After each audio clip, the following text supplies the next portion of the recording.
This is Footy Talk, your place for the latest news, interviews and analysis from the world of AFL. And we have Nick Riewoldt, as we do every Tuesday. G'day, Roo. How's the week going? Going well. Gee, the weeks are just piling up on top of each other, Joey. I can't believe how fast this year's going. I feel like we're at the point now, though, where we've got a pretty good feel for it. You know, Water's found its own level a little bit with respects to form and the teams and pretty much how they're going to go this year and who they are, which kind of leads me into my first thought, and that is, I feel like more than any other year, there are less teams at this point of the season that you can actually trust every single week than ever.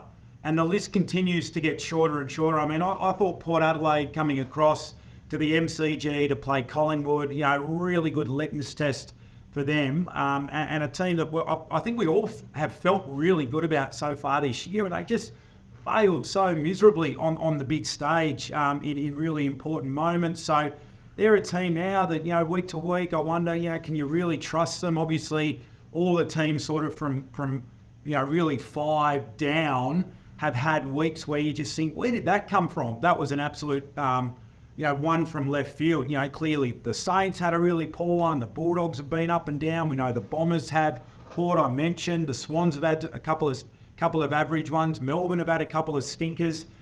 So that list of teams that week in, week out, you can trust to be mentally tough, it just gets smaller and smaller every week, Joey. Yeah, it's a good point, and we might touch on Port Adelaide now rather than wait, so I was going to ask you about them. There is a bit of a common theme, though, with Port Adelaide, Roo, and it's been the case since probably about round 10 or 11 last year, where when they come up against another really good team that push back on them and don't let Port Adelaide play the game on their terms, they fold pretty quickly. They get scored against heavily. They can't get the job done. We've seen it in finals. We've seen it against some teams, and even this year, their 2 losses, Melbourne and Collingwood. You look at their list, have they really taken a scalp? Like they've beaten Fremantle, Richmond, West Coast. Yeah. Maybe the Essendon game, you maybe give them a tick. That's not really at home at this stage of where Essendon had a huge sort of scalp. So it's a bit of a theme for Port Adelaide. So I still love the phrase from Simon Goodwin that your vulnerabilities get exposed in finals, and you've got to be working on them all year. You've got to make sure that when you get into finals, you don't have any chinks in your armour, because they will get exposed. And at the moment, Port Adelaide haven't really fixed their issues getting scored against in their back 50 once it gets through their heavy press and how they like to play. So that's going to be a watch for me. And you see some other teams that we might touch on a bit later that have actually addressed some of their chinks and are playing much more consistent and better brands of footy, including Carlton. And that's why they are one of the premiership favourites. So I like where you're heading with that. And my thought of the week is sort of on a similar path, but just watching this weekend's games and just having a look at some numbers, you can't substitute age and experience, Rui. So on the weekend, all 8 winners were older and more experienced than their opposition. And I think we are seeing this more than ever. We've spoken about the last 2 premiers, Geelong and Collingwood, have been 2 of the oldest premiership teams on record. And we're seeing it now that these sides that are up and coming, that once you are mature and you've got the bigger bodies, it makes a massive difference, to your point around that consistency and the effort required at AFL level. And it goes to my point about this obsession I think we have in the industry with youth. And we are seeing that it's why rebuilds don't really work. Or if you want the rebuild to work, you have to wait till the players are 25, 26 years of age, which is probably what Carlton have had to do. But even in saying that with the Blues, Rui, a lot of their improvement has come because they've gone and got Akers. They've gone and got Matt Kennedy and Pitnet and Newman and some other senior bodies that have all joined their young stars that they've developed, and now they're ready. They are physically and mentally ready to perform. So it's just one to keep an eye on, that bigger bodies, senior players, maturity is a big factor, and I'm going to give credit to the Essendon list management and coaching staff. So a lot of talk about the Bombers' improvement, but it's no surprise they went and got Todd Goldstein, who's been enormous to start the season. Jade Gresham playing really good footy. Ben Mackay, senior body in defence that's holding up really well, and even Dersma adding to what they've already got. And all of a sudden you're seeing a much more consistent Essendon outfit with their effort in the last few weeks than we would have said about them in previous years. So I don't know what your thought is on that. I mean, NBA and the NFL and American sports are somewhat a little bit similar. You can't substitute age and experience. Yeah, well, I mean, the difference with the Tier 1 professional sports over here is they've got, 4 years, a lot of the time of, professional experience coming out of a college system before they're into the pros. So you're not dealing as often necessarily with the 18, 19, 20-year-olds that are really, really green playing a man's game. But you're right. I mean, to me, it comes back to the question of effort, and it's something that we get so caught in the science of the game. We get so caught in the stats of the game and game styles and flow and all of the metrics. Good old-fashioned roll the sleeves up and trying, in giving great effort every single week. That's what the greats do. That's what the great teams do and the great players do. That's why their form doesn't fluctuate, because every week they go out and they give themselves the best opportunity to perform because they just try really hard. And it's actually a hard thing to do. And I don't think it gets spoken about enough. So when you actually go out and acquire known quantities, that's exposed form. And you're right. It's no surprise that the guys that have been able to last longer in the system and are therefore, playing into their late 20s and 30s, they're the guys that have generally been able to eke out really consistent effort. Otherwise, this game, it spits you out too quick because coaches don't want to pick you if your form fluctuates from effort point of view, and players don't want to play with you. So, it's a really salient point, and one that, is really the key to coaching. I mean, Chris Scott, there's been a lot spoken about Chris Scott is the best coach in the comp because he wins it from the coach's box. Yeah, but so much of that is done Monday to Friday in demanding excellence in effort from your players. Yeah, it's a good point. And it's interesting too when you talk about then young teams, and North Melbourne have been the focal point this week for their effort. But sometimes just because you are a talented youngster doesn't necessarily mean you've got the capability of being able to bring effort for 4 quarters because they've been getting by on talent. So you've sort of got, in some ways, got to drill that into these high-end talents, and then when they do combine the both, they get the effort and the talent. That's when you do get your superstar players, and they'll be hoping that these North Melbourne youngsters will get to that level. But it is a challenge, and that's part of why we are seeing these big fluctuations. I just quickly go through the list, Rui, of the age profiles of teams. So Collingwood and Brisbane are the 2 oldest. We know where they've been at. Melbourne, Geelong. Now Essendon jump into the top 5 for age and experience. Western Bulldogs, Sydney, Carlton and Port Adelaide. It's basically your top 8. The only exception is the GWS Giants, which I know you touched on a few weeks ago on this show, why they could be set for a dynasty, because they are one of in the bottom half of the bracket in regards to age and experience, yet are in the top bracket for where they're at with their footy. So that is the thought, and that is why Adam Kingsley is doing a great job. But let's move on from that, because a couple of the big stories out of the weekend, and I know we've sort of had some disagreements or thought differently about where these situations are at, but the Toby Greene marking contest, he'll go to the tribunal tonight. He's been given a 1-match ban. What's your take again on the Toby Greene situation? Because I've always said, and I said it with the Peter Wright incident, it's unfair. I think I'm probably getting my head around that they will get suspended. I just think it's slightly unfair that for me, these players that are going into marking contests and then at the very last second, it's instinctive to protect themselves, are getting rubbed out. But that's my take, and I think the super slow-mos don't help that. I think it makes it out like players have way more time than they actually do. What's your take? Zero malice in the incident. Absolutely zero malice. So what you're asking, and I'm the same as you. I expected him to get rubbed out because that's the way the league is going. But I hate it because if you want a poster incident for a player with eyes like Toby Greene, both players, credit to both players, but Toby Greene is the one that's paid the price from a suspension point of view. His eyes on the ball the whole way in. The whole way he's approaching that contest, his eyes on the footy.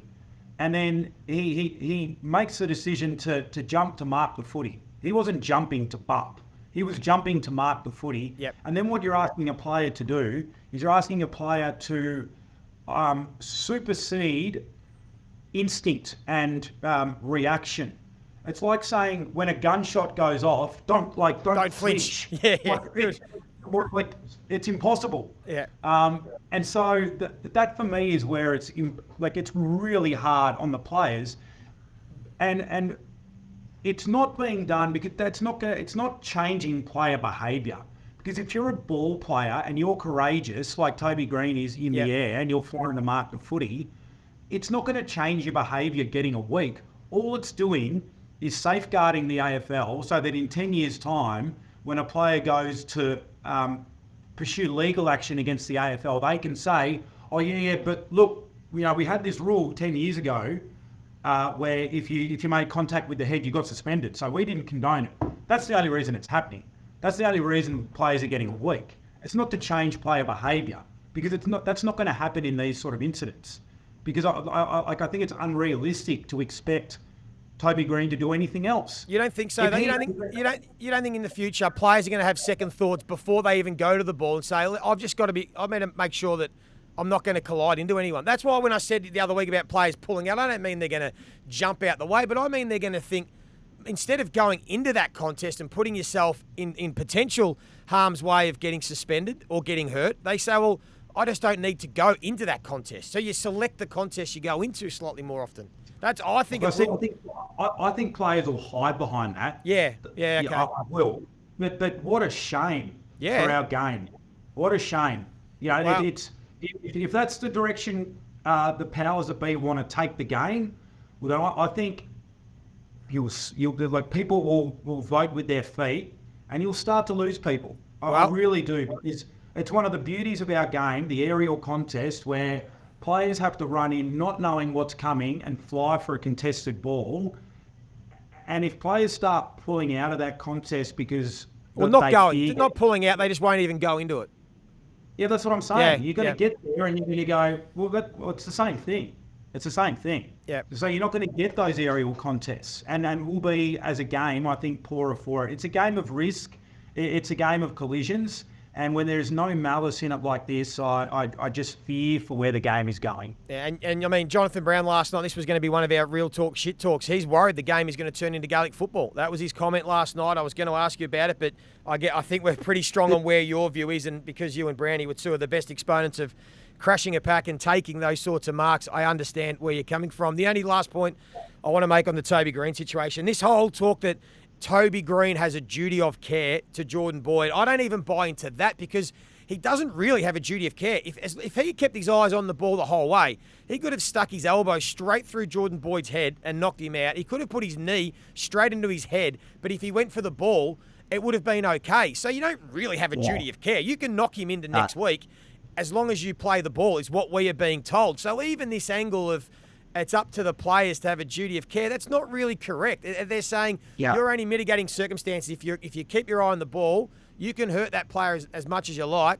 But if you brace and actually try and somehow mitigate the contact and actually try and make it less significant, you're going to get suspended. It's just a really tricky situation, right, with the footy. And we've got to protect the head. I totally get it. Of course. I don't think it applies to this situation. I think this situation is this situation is just a part of the game to me. The protect the head one for when a player's got his head over the footy, or when you elect to bump. Like, I get all of those tackle, all of that, and it's absolutely the right thing to do. But I think it's gone too far because the league is terrified of what's going to happen legally down the track, like we've seen in the NFL and some of the other sports with and it's happening now in our game too, with the big class actions around concussion. I think that's the only reason Toby Greene gets a week here. It's because of the fear of retribution against the league. Yeah, we're at an interesting phase of the AFL. Hey, quickly, a couple of other topics we'll touch on before we take a break. St Kilda, really disappointing in that loss to the Dogs. Do you buy into Ross's comments, the 3 games in 11 days, sort of back-to-back travel from Adelaide to then up in Canberra and then back? Is that an excuse with a young team, or are you sort of disappointed at the moment, St Kilda, where they're at 2-4?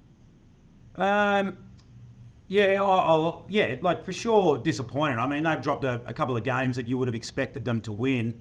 But then they've all they pushed the Giants. So I think they've been a mixed bag. I think we had this conversation before about young sides and the fluctuation in effort.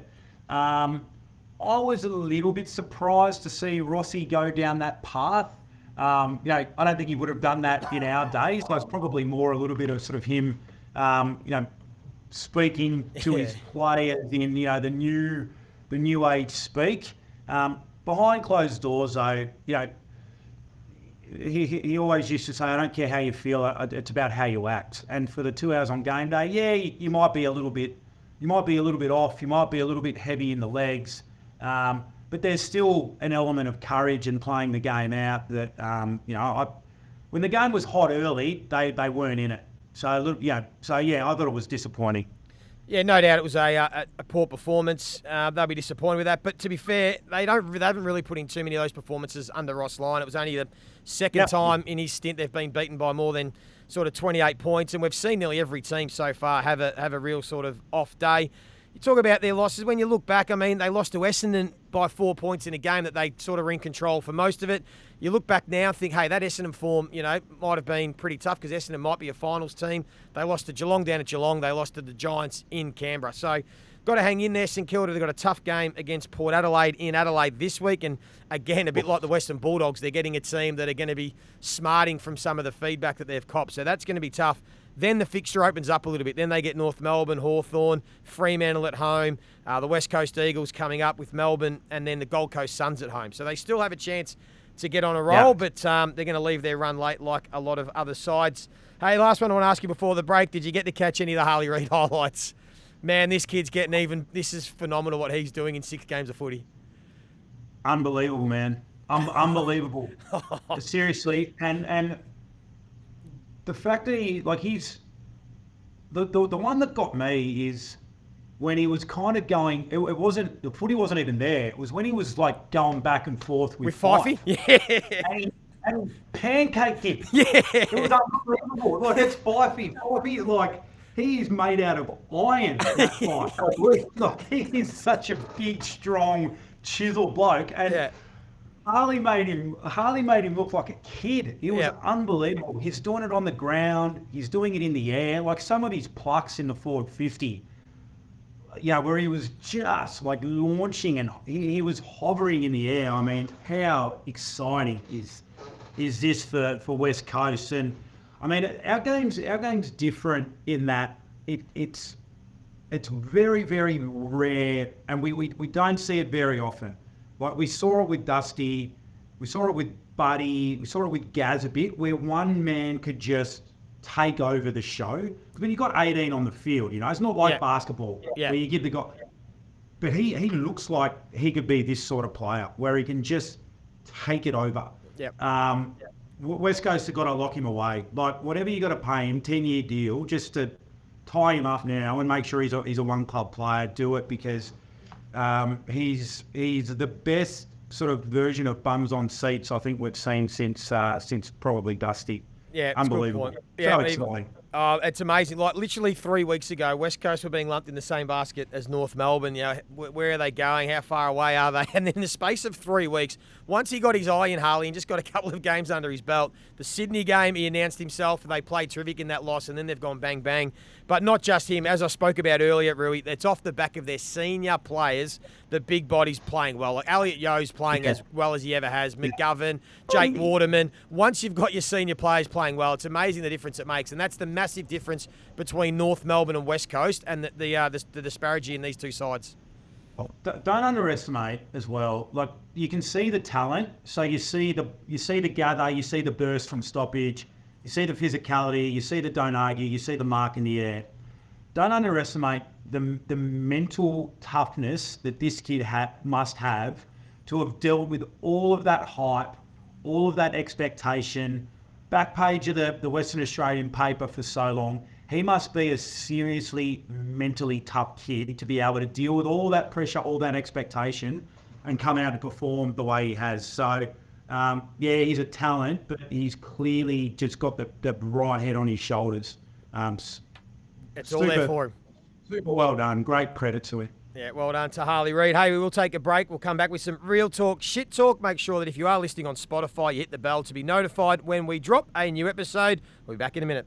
You're listening to Footy Talk. If you have a question for us, make sure you jump on Instagram at footytalk_pod or on TikTok at Footy Talk Pod. Here with Nick Riewoldt for our little game of real talk, shit talk, looking at some of the comments that have been made over the last 48 hours and get our take on it. The first one for you, Rui, and this hits close to home. The AFL should abolish priority picks.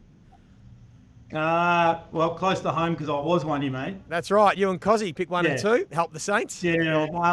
Look, I think so. I think it's time to do away with them. I mean, we were talking about West Coast maybe getting another one a few weeks ago, and look what's happened in the last couple of weeks. So it can turn quick.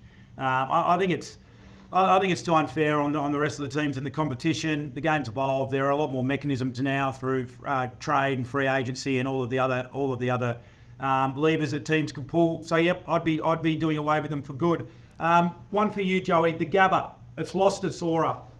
No, that's shit talk. That's just swings and roundabouts. I think that's just the way that any sort of statistical anomalies exist. They were 45-4 or something at home over the last 4 years.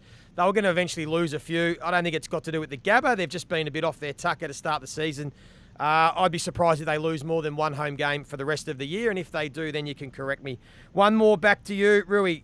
This is from my mate David King, who's bullish on the Gold Coast Suns. He thinks they are just one strong centre-half back away from winning the flag within the next 2 to 3 years. No, that's shit talk for me. They need to prove. They still have a bit to prove the Suns. I mean, liking what we're seeing, they still can't win away. I think that's something that comes with experience generally. I mean, experience-hardened teams, older players generally perform a lot better from behind them. So you would hope that would start to turn. But no, I think there's a few other pieces that they require. I mean, continuity from some of the guys like Ben King. You want to see those really important players play consistently and stay on the park for a start. And making finals would be a start too before they win a flag. Yeah. That would be a good effort. Last one for you, Joey. The Pies are back. Yeah, that's real talk. Yep, I was still waiting to see it. I wasn't quite sure, but that's sort of 2.5 quarters was Collingwood of last year and the year before. So for me, their forward half pressure stuff, the Smalls are elite and they are back on track. Good luck playing the Pies over the next month or so. They are flying. Hey, thank you for your time, Rui. I know you've got to get going, so we will let you go. But this has been Footy Talk. Hope you enjoyed the show. Tomorrow, the Beauty and the Beast, Abby Holmes, will join Jack Heverin to take a look at the week from a player's point of view. Until then, enjoy your Tuesday. Cheers for watching Footy Talk. New episodes with Rui and I every Tuesday.